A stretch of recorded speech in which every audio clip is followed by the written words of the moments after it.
production.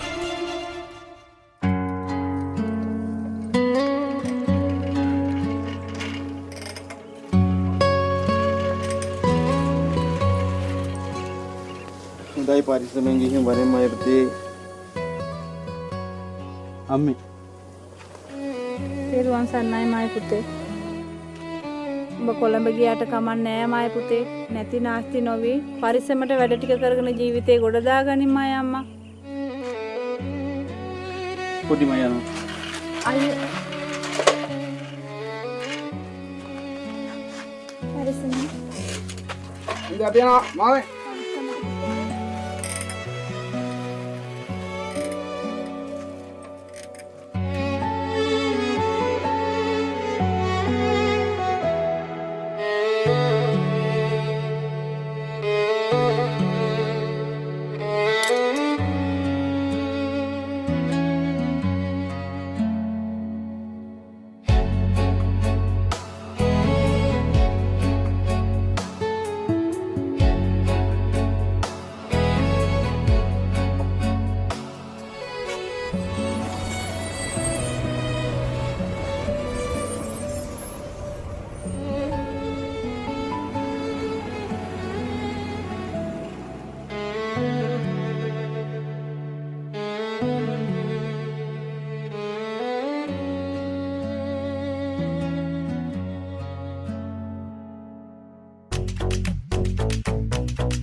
ජීවිතේ කියන්නේ කළු පිළිබිදුවක් අග තියෙන තනකොළයක් කියනවනේ.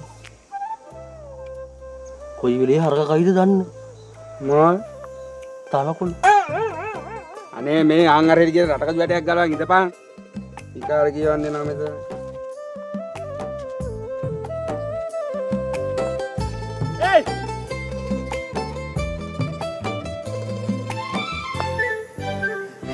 ඒ කළු මගේ ජපන් යන වැඩේ හරි ගියාපා 27 යන්න තියෙනවා. අඩේ මරුනේ යම රටකජු වැටයක් තියෙන පටකාල ගලවලා දාලා වට්ටක වල දෙක තුන දැන් වතුර ටිකක් දාලා මං එන්න පොඩිට. කොහෙද යන්නේ? ජපන්. එහෙම යන්න පුළුවන්ද බං ජපන්? එක්සෑම් ලියන්න එපා. ඒ කියන්නේ මට ජපන් යන්න බෑද? හරි පොඩ්ඩේ නාගම මම යනකම් ඊට පස්සේ බැරිය මොනා හරි කරන්න. මේ අරයි යන්න සෑහෙන බඩු තොගයක් ගන්න තියෙනවා බං කඩෙන්. මෙහෙන් ගන්න ගියොත් නම් පුතේ විකිනනවා ලොවෙත් නැහැ. මම බැලුවේ කොළඹ ගිහින්වත් ගන්නම් කියලා. කොහෙද බං ඉතින්? කොළඹ මාත් ගියේ දෙපාරයි.